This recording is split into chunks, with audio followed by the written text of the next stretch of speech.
সাক্ষী দেবে, প্রথম সাক্ষী দিবে ইয়াউমাইদিন তুহাদ্দিসু আখবারাহা বিআন্না রাব্বাকা আওহা লাহা।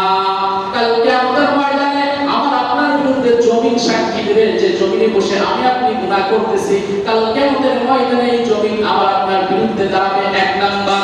দুই নাম্বার হলো এই পা আমার আপনার বিরুদ্ধে সাক্ষী দিবে। এই পা বলবে যে আমার দ্বারা হেঁটে হেঁটে তুমি অমুক জায়গায় গেছো, অমুক গুনাহ করছো। এই পা কথা বলবে, আল্লাহ তাআলা এই পার জবান খুলে দেবে। তিন নাম্বার হলো হাত সাক্ষী দেবে। হাতের জবান আল্লাহ তাআলা খুলে দেবে, হাত কথা বলতে শুরু করবে। এই হাতটাও যত গুনাহ করেছেন প্রত্যেকটা গুনাহের কথা আল্লাহর সামনে প্রকাশ করে দিবে। চার নাম্বার হলো হাত্তা ইযা মা জাউহা শাহিদা আলাইহিম সামউহুম ওয়া আবসারুহুম ওয়া জুলুদুহুম বিমা কানু ইয়ামালুন। চার নাম্বারে কাল কিয়ামতের ময়দানে এই কান আমার আপনার বিরুদ্ধে সাক্ষী দিবে, এই চোখ আমার আপনার বিরুদ্ধে সাক্ষী দিবে। প্রত্যেকটা অঙ্গ প্রত্যঙ্গ যখন সাক্ষী দিবে, একেবারে লাস্টে চামড়া সাক্ষী দিবে, গায়ের চামড়া। ওয়াকালু লিজুলুদিহিম লিমা শাহিদতুম আলাইনা ক্বালু আনতাকানা আল্লাহুল্লাযী আনতাকা কুল্লা শাইইন ওয়া হুয়া খালাকাকুম আউওয়ালা মাররা ওয়া হুয়া খালাকাকুম আউওয়ালা মাররাতিন ওয়া ইলাইহি তুরজাউন। কাল কিয়ামতের ময়দানে যখন এই চামড়াগুলো কথা বলতে শুরু করবে, আমি আপনি বলবো ক্বালু লিজুলুদিহিম লিমা শাহিদতুম আলাইনা, তোমরা আমার বিরুদ্ধে কেন সাক্ষ্য দিতেছো? ক্বালু আনতাকানা আল্লাহুল্লাযী আনতাকা কুল্লা শাইইন। তখন এই চামড়া আমাকে আপনাকে বলবে, আজকে আল্লাহ তাআলা আমার জবান খুলে দিয়েছে, আল্লাহ তাআলা প্রত্যেকটা অঙ্গ প্রত্যঙ্গে কথা বলার শক্তি দিয়েছে, আমার কিছু করার নাই, আল্লাহ তাআলা কথা বলার হুকুম আমাকে দিয়েছে। এই চামড়া আমার আপনার বিরুদ্ধে সাক্ষী দিবে। এখন আসেন এই সাতটা জিনিস সাক্ষী দেওয়ার পরে আট নাম্বার নিজের আমল নামা যখন পেশ করা হবে, তখন নিজের আমল নামাই সাক্ষী হয়ে দাঁড়াবে, নিজের আমল নামা সাক্ষী হয়ে দাঁড়াবে। وَوُضِعَ الْكِتَابُ فَتَرَى الْمُجْرِمِينَ مُشْفِقِينَ مِمَّا فِيهِ وَيَقُولُونَ يَا وَيْلَتَنَا مَا لِهَذَا الْكِتَابِ لَا يُغَادِرُ صَغِيرَةً وَلَا كَبِيرَةً إِلَّا أَحْصَاهَا। এই আমল নামা যখন দেখবো, নিজে নিজে বলবো লা ইউগাদিরু সগীরা, কোন ছোট জিনিস কোন বড় জিনিস কিছুই তো বাদ দেওয়া হয়নি। কি বলবো নিজে নিজে? যখন আমল নামা দেওয়া হবে নিজে দেখবো আর বলবো কিছুই তো বাদ দেওয়া হলো না। প্রত্যেকটা পুঙ্খানুপুঙ্খানু ছোট থেকে ছোট, একেবারে ছোট জিনিসটাও উল্লেখ করা হয়েছে, একেবারে বড় থেকে বড় জিনিসও উল্লেখ করা হয়েছে, কিছুই তো বাদ দেওয়া হলো না। এখন কোথায় যাব? তখন কাল কিয়ামতের ময়দানে যখন আমল নামা বাম হাতে দেওয়া হবে, ওয়া আম্মা মান উতিয়া কিতাবাহু বিশিমালি ফায়াকুলু ইয়া লাইতানি লাম উতা কিতাবিয়া ওয়া লাম আদরি মা হিসাবিয়া ইয়া লাইতাহা কানাতিল কাদিয়া মা আগনা আন্নি মালিয়া হালাকা আন্নি সুলতানিয়া। ও আল্লাহর বান্দা, আল্লাহর গোলাম, একটু কান খাড়া করে শোনেন, একটু লক্ষ্য করে শোনেন। ওয়াম্মা মান উতিয়া কিতাবাহু বিশিমালি, তাফসীরের ভিতরে আসছে যখন বাম হাতে আমল নামা দেওয়া হবে, শুধু এমন ভাবে আমল নামাটা দেওয়া হবে এটা নয়, এই আপনার বাম হাতটা আপনার পিছন থেকে নিয়ে কলিজাটা ছিদ্র করে আপনার সামনে নিয়ে আসবে। একটু চিন্তা করেন তখন কেমন লাগবে? শুধু যদি এমন ভাবে আমল নামাটা দেওয়া হতো সামনাসামনি হবে, তাহলে তো কোনো কষ্ট হইতো না। আপনার পিছন দিয়ে ছিদ্র করে আপনার কলিজা ভেদ করে আপনার আমল নামা বাম হাতে দেওয়া হবে। তখন আপনি বলবেন, চিৎকার করবেন আর বলবেন ইয়াকুলু ইয়া লাইতানি লাম উতা কিতাবিয়া, হায় হায় আজকে যদি এই কিতাব এই আমল নামা আমাকে না দেওয়া হতো, ওয়া লাম আদরি মা হিসাবিয়া, আমি যদি আমার আমল সম্পর্কে না জানতাম কতই না ভালো হতো।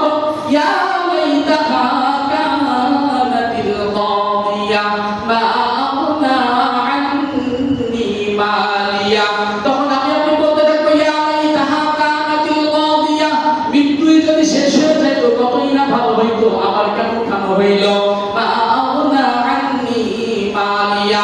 তখন দুনিয়ার আমাদের যে সমস্ত দুনিয়ার ভাইরা যারা দুনিয়ার বড়াই দেখায়, টাকার গরম দেখায়, ক্ষমতার বড়াই দেখায়, তাদেরকে মা আগনা আন্নি মালিয়া হালাকা আন্নি সুলতানিয়া। হায় আমাদের সম্পদ, আমাদের মাল কোথায় গেল, আমাদের বরত্ব, হালাকা আন্নি সুলতানিয়া, কোথায় গেল বাদশাহী, কোথায় গেল ক্ষমতা। চিৎকার করে বলতে থাকবে, কালকে আমাদের ময়দানে কেউ শোনার থাকবে না। আল্লাহর বান্দা, আল্লাহর গোলাম, কান খাড়া করে শোনো।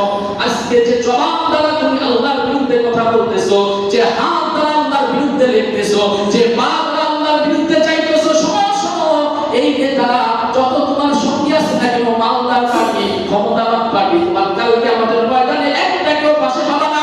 তুমি যদি কালকে আমাদের ময়দানে আল্লাহকে পাশে পাইতে চাও, তাহলে প্রত্যেকটা হুকুম আহকাম মেনে চলো, আল্লাহর গোলামি করো। ওই ক্ষমতাবানদের কথা শুনে আল্লাহর নাফরমানি করো না। আল্লাহ তাআলা তাই বলতেছে। আল্লাহ তাআলা সূরাতুল ইনফিতারের ভিতরে বলতেছেন, ইয়া আইয়ুহাল ইনসানু মা গাররাকা বিরাব্বিকাল কারীম। আল্লাহ পাক রব্বুল আলামিন বলতেছে, ও আমার বান্দারা, ইয়া আইয়ুহাল ইনসান, এখানে মানুষ সম্বোধন করে ডাক দিয়ে বলতেছে সবাইকে, হে মানুষ সকল, মা গাররাকা বিরাব্বিকাল কারীম, তোমার রব্বে কারীমের বিরুদ্ধে তোমরা কেন চাইতেছো, কেন চলতেছো? প্রশ্ন করো যে তোমরা কেন চাইতেছো, আমার বিরুদ্ধে কেন চাইতেছো? আল্লাহ তাআলা ডাক দিচ্ছে। এজন্য সবসময় গুনাহ করার আগে তিনটা জিনিস চিন্তা করবেন, যে আমার রব আমাকে দেখতেছে। কি চিন্তা করবেন? আমার রব আমাকে দেখতেছে। এটাও আল্লাহ তাআলা বলতেছে, আলাম ইয়ালামু বিআন্নাল্লাহা ইয়ারা, আলাম ইয়ালাম বিআন্নাল্লাহা ইয়ারা। তারা কি জানে না আমি নিজে তাকে দেখতেছি, আল্লাহ তাআলা আমাকে দেখতেছে। কত সময় বলেছিলাম, দুনিয়ায় যদি সিসি ক্যামেরা আপনারা আওতার ভিতরে থাকেন, তাহলে আপনারা সিসি ক্যামেরাকে ভয় করেন। ওই সিসি ক্যামেরার সামনে যখন মানুষ দেখতে থাকে আপনি কি করতেছেন, এই জিনিসটা আপনার চেহারা ঠিকই ঢুকাইতেছেন, কিন্তু কাল কিয়ামতের ময়দানে আল্লাহ তাআলা সব কিছু প্রকাশ করবে, আল্লাহ তাআলা দেখতেছে। এটা আপনার মেমোরিতে ঢুকান, আপনার কলবে ঢুকান, যে আমাকে আল্লাহ তাআলা দেখতেছে।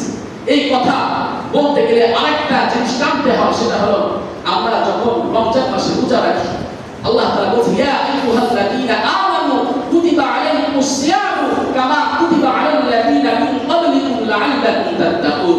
লফজে বলছে লাআল্লাকুম তাত্তাকুন। আমরা রোজা রাখি কি জন্য? তাকওয়া অর্জনের জন্য। তাকওয়া অর্জন কখন হবে? যখন আমরা আল্লাহকে ভয় করব, ভয় করার মতো ভয় করব। একটা মানুষ যখন রমজান মাসে সে যদি নামাজ অন্য মাসে নাও পড়ে, আল্লাহর নাফরমানি অন্য মাসে পড়ে, কিন্তু রমজান মাসে যদি রোজা রাখে, দেখবেন সে যদি ঘরে একাও থাকে, কেউ দেখতেছে না, ঘরে একা, স্ত্রী রান্না করতেছে, মা মার কাছে ব্যস্ত, সন্তানদের কাছে ব্যস্ত, সে অন্য মাসে অনেক গুনাহ করছে, নামাজও পড়ে না, কিন্তু সে রমজান মাসে রোজা রাখছে। তার সামনে ফ্রিজে ঠান্ডা পানি আছে, ফ্রিজের ভিতরে অনেক খাবার আছে, এরপরও সে কেন খায় না জানেন? সে জানে যে আমার আল্লাহ আমাকে দেখতেছে, এজন্য রমজান মাসে রোজা রাখে। আল্লাহ তাআলা লাস্টে বলেছে লাআল্লাকুম তাত্তাকুন, যারা রোজা রাখে, রোজা যেন এজন্য রাখে যে তাকওয়া অর্জন হয়। তো এইভাবে যদি কোনো বান্দা বান্দি চলতে পারে যে আমাকে আল্লাহ তাআলা দেখতেছে, রমজানে যেরকম কেউ সব কিছু থাকা সত্ত্বেও, কেউ না দেখা সত্ত্বেও কিছু খাইতেছে না, কেন? আল্লাহ তাআলার ভয়ে। এইভাবে যদি অন্য মানুষগুলোতেও যদি কেউ চলতে পারে যে না আমি গুনাহ করবো না, আমাকে আমার আল্লাহ দেখতেছে। কে দেখতেছে বলে? আমাকে আমার আল্লাহ দেখতেছে। তার দ্বারা গুনাহ করা সম্ভব না, সে গুনাহ করতে পারে না।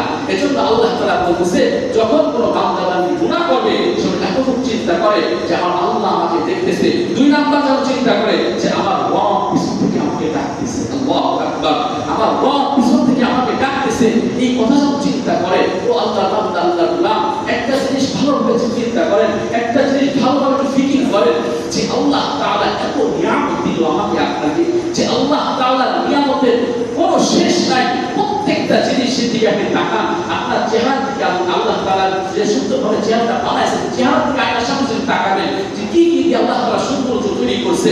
আপনার চোখের জায়গা চোখ, নাকের জায়গা নাক, ঠোঁটের জায়গা ঠোঁট, প্রত্যেকটা অঙ্গ প্রত্যঙ্গ ঠিক ভাবে যে আল্লাহ তাআলা আমাকে আপনাকে দিল, সে আল্লাহ তাআলা কি প্রত্যেক দিন 5টা বার তার কবরে সিজদা দেওয়ার যোগ্য না? বলেন আপনারা একটু আপনাদের অন্তর দিয়ে বলেন, পাপ যোগ্য কি যোগ্য না? বলেন। এত সুন্দর করে যে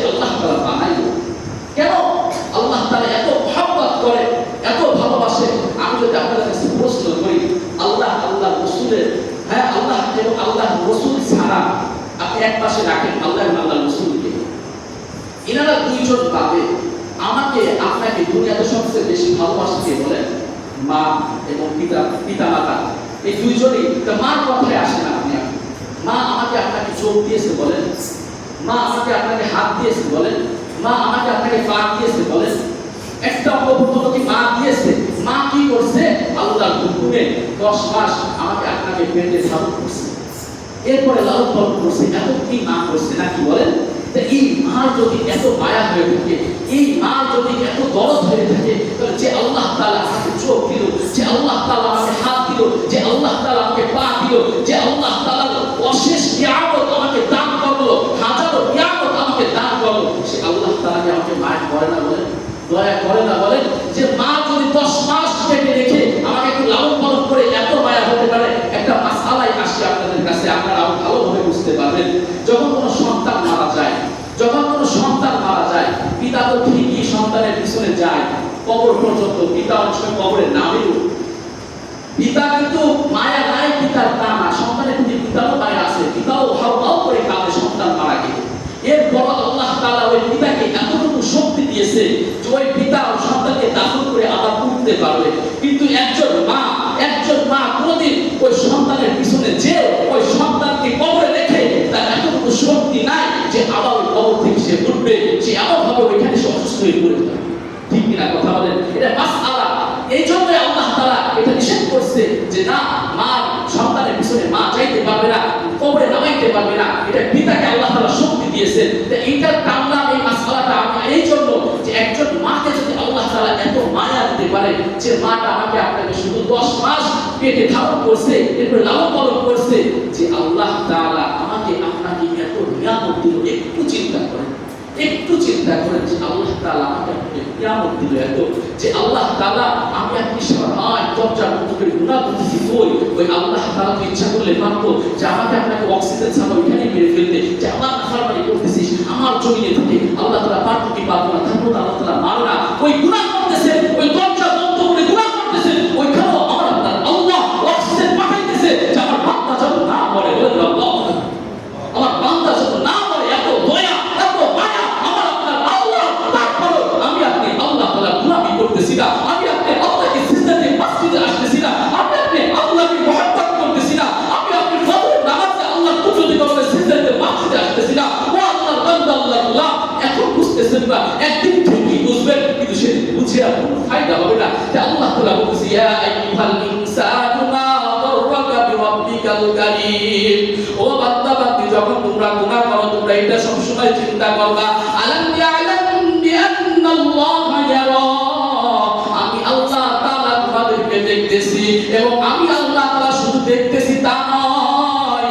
সন্তান যেমন কোনো খারাপ কাজে চাইতে দেখলে পিতামাতা সন্তানকে বাধা দেয়, পিছন থেকে ডাকতে থাকে যাস না, যাস না, আমি আল্লাহ তাআলা এরকম ভাবে তোমাদেরকে ডাকতে থাকি ইয়া আইয়ুহাল ইনসান, ও আমার মানুষ সকল, মা গাররাকা বিরাব্বিকাল কারীম, তোমার রবের কাছ থেকে তোমাকে কে ফিরাইয়া নিয়ে গেল?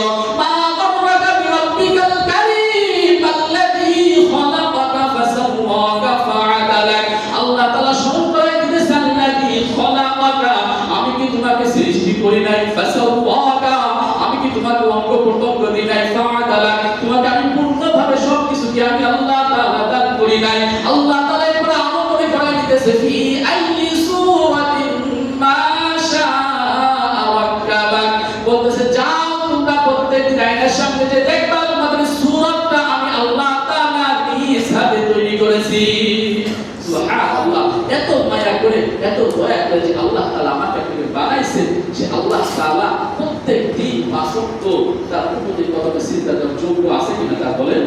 অবশ্যই তার পাওয়ার যোগ্য আছে, কিন্তু আমি আপনি এত নাফরমান হয়ে গেছি যে আল্লাহ তাআলা প্রত্যেকদিন প্রত্যেক কদমে 5 ওয়াক্ত নামাজে এসে সিজদা দিতেছি না। আল্লাহ তাআলা বলে যখন কোনো বান্দা বান্দি সিজদায় যায় সব থেকে নিকটে তখন আমি হয়ে যাই। বলেন না সুবহানাল্লাহ। যখন কোনো বান্দা বান্দি আল্লাহর কুদরতি কদমে সিজদা দেয় বলছে সব থেকে কাছে আমি তখন চলে যাই। নফল নামাজ বেশি বেশি করে সিজদায় যে দোয়া করবেন, নফল নামাজে সিজদায় যে দোয়া করলে দোয়া কবুল হয়। এজন্য আমরা বেশি বেশি আল্লাহর গোলামি করব, আল্লাহর হুকুম মানব, 5 ওয়াক্ত নামাজ পড়ব তো ইনশাআল্লাহ। আজকে